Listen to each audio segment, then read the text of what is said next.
Good evening to all of you. आज हम fashion study के अंतर्गत क्लासिफिकेशन ऑफ फैशन पढ़ेंगे।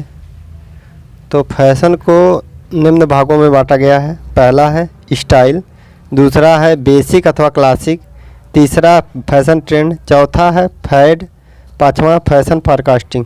ठीक है, तो पहला हम स्टाइल के बारे में जानते हैं। स्टाइल हमेशा कांस्टेंट रहती है या कभी नहीं बदलती।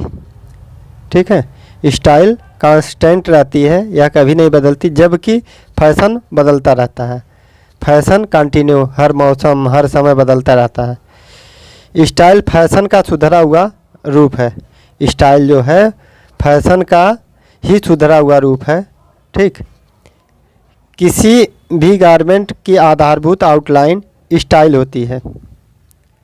जब हम एक साधारण से वस्त्र में कोई अलग नेकलाइन या अलग आस्तीन थोड़ी बहुत ट्रिमिंग के साथ जोड़ते हैं तो वह साधारण वस्त्र भिन्न रूप में तब्दील हो जाता है। वस्त्र में यही बदलाव जब किसी व्यक्ति द्वारा अपनाया जाता है तो वह फैशन बन जाता है। जब कोई साधारण सा फैब्रिक हो और उसमें अलग से आउटलाइन या कोई आस्तीन या नेकलाइन कोई जोड़ दी जाती है तो वह क्या बन जाता है, एक साधारण से फैब्रिक से स्पेशल फैब्रिक बन जाता है या फिर उसमें चेंजिंग आ जाती है। तो इसी को हम लोग क्या बोलते हैं, फैशन कहते हैं। ठीक है, फैशन में स्टाइल एक बहुत ही महत्वपूर्ण एवं लोकप्रिय शब्द है। स्टाइल वह है जिसमें कुछ विशेष गुण होते हैं, ठीक है, जो इसे अन्य डिजाइनों से अलग करते हैं। कहने का मतलब पहले स्टाइल आई, बाद में फैशन आया। उसी का फॉर्मेशन जब हुआ स्टाइल का तो वह फैशन में कन्वर्ट हो गया। स्टाइल कांस्टेंट रहती है जबकि फैशन क्या होता है, बदलता रहता है। यह साधारण मिथ्या है कि फैशन डिजाइनर ने फैशन का निर्माण किया। यह एक झूठ है कि कुछ लोग कहते हैं कि फैशन डिजाइनर ने फैशन का निर्माण किया, जबकि ठीक है क्रिएट किया, जिसकी वह उम्मीद करते हैं क्रिएट किया। जबकि क्या किया, स्टाइल ने पहले फैब्रिक को बनाया, बाद में उसी का परिवर्तित रूप क्या हो गया, फैशन बन गया। ठीक है, डिजाइनर स्टाइल निर्माण करते हैं जिसकी वह उम्मीद करते हैं कि लोगों द्वारा इसे स्वीकार किया जाए। डिजाइनर जो होते हैं पहले स्टाइल का निर्माण करते हैं। ठीक, जब कभी स्टाइल को उपभोक्ता कंज्यूमर द्वारा ग्रहण किया जाता है तो वह फैशन बन जाता है। जब कोई स्टाइल कंज्यूमर द्वारा एक्सेप्ट कर ली जाती है तो वह क्या बन जाता है, फैशन बन जाता है। इसका मतलब अगर कोई पूछे फैशन पहले आया कि स्टाइल पहले आई, तो पहले स्टाइल आई। स्टाइल के द्वारा हम उसमें नेकलाइन अथवा कोई आस्तीन जोड़ दें साधारण से फैब्रिक में तो वह अलग फैब्रिक बन जाता है, अलग दिखने लगता है, तो वही क्या होता है, फैशन बन जाता है। ठीक है, अब उसके बाद हम दूसरी हेडिंग देखेंगे, बेसिक अथवा क्लासिक। जब फैशन अपरिवर्तनशील या लंबे समय तक चलने वाला होता है, जैसे सलवार कमीज एवं साड़ी, तब इसे आधारभूत अथवा विशेष बेसिक या क्लासिक कहा जाता है। ठीक है, यह मानक संगीत के समान है। सलवार कमीज एवं साड़ी फैशन के भाग हैं।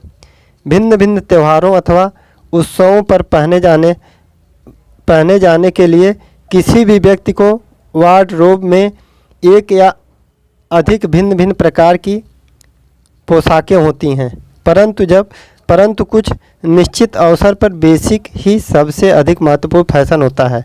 कहने का मतलब इसमें कि जो पारंपरिक वस्त्र होते हैं उसी की बात कही जा रही है।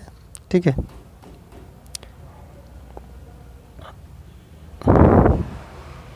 परंतु कुछ निश्चित अवसर पर बेसिक ही सबसे महत्वपूर्ण फैशन होता है। चाहे वह फैशन में हो या ना हो, बेसिक हमेशा फैशन का ही भाग माना जाता है।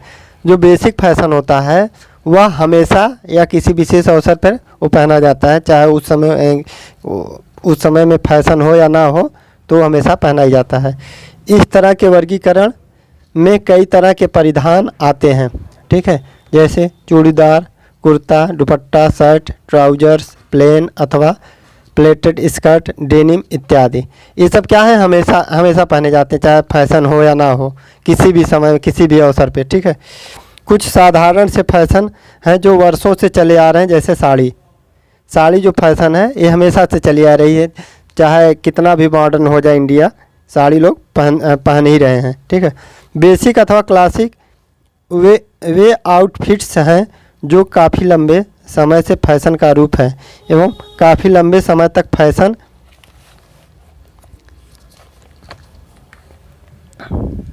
के भाग बने रहेंगे। उदाहरण के लिए हम पुरानी एवं नई फिल्मों की तुलना करें तो हम दोनों में ही साड़ी एवं सलवार कमीज का प्रयोग देख सकते हैं। अब कोई कहे कि साड़ी फैशन नहीं है तो ये गलत है, ये बेसिक अथवा क्लासिक फैशन के अंतर्गत आता है, क्योंकि पुरानी और नई मूवी में हम देखें तो उस समय भी साड़ी का यूज होता था और इस समय भी यूज हो रहा है, परंतु इसमें कुछ परिवर्तन होता रहता है, यही बेसिक अथवा क्लासिक है। कहने का तो थोड़ा बहुत चेंज हो जाता है, तो इसी को बेसिक अथवा क्लासिक कह रहे हैं। तीसरा है फैड।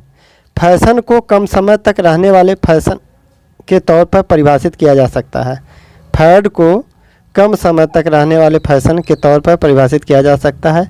यह वह फैशन है जिसे कुछ विशेष वर्ग के लोग थोड़े समय के लिए ही अपनाया जाता है। उदाहरण के लिए हिप्पी हेयर स्टाइल, ठीक है। कहने का मतलब ये कुछ विशेष वर्गों के लोगों के लिए थोड़े कम समय के लिए पहना जाता है, इसको फैड कहते हैं। फैड बहुत ही महंगा फैशन है एवं प्रत्येक व्यक्ति द्वारा इसे अफोर्ड नहीं किया जा सकता, जैसे धोती सलवार, ट्यूब स्कर्ट इत्यादि। क्यों महंगा होता है? क्योंकि कुछ विशेष लोगों के लिए ही पहना जाता है, कुछ विशेष लोगों की डिमांड पर ही इसे बनाया जाता है, इसलिए वह फैशन, इसलिए यह बहुत महंगा होता है, ये फैड के अंतर्गत आता है। फैशन ट्रेंड, कुछ निश्चित आउटफिट जो वर्तमान में फैशन में है फैशन ट्रेंड कहलाते हैं, ठीक है, फैशन ट्रेंड कहलाते हैं। यह बहुत ज़्यादा परिवर्तित होते रहते हैं एवं फैड की तुलना में काफ़ी महंगे नहीं होते हैं। ये जो फैड की तुलना में महंगे नहीं होते हैं।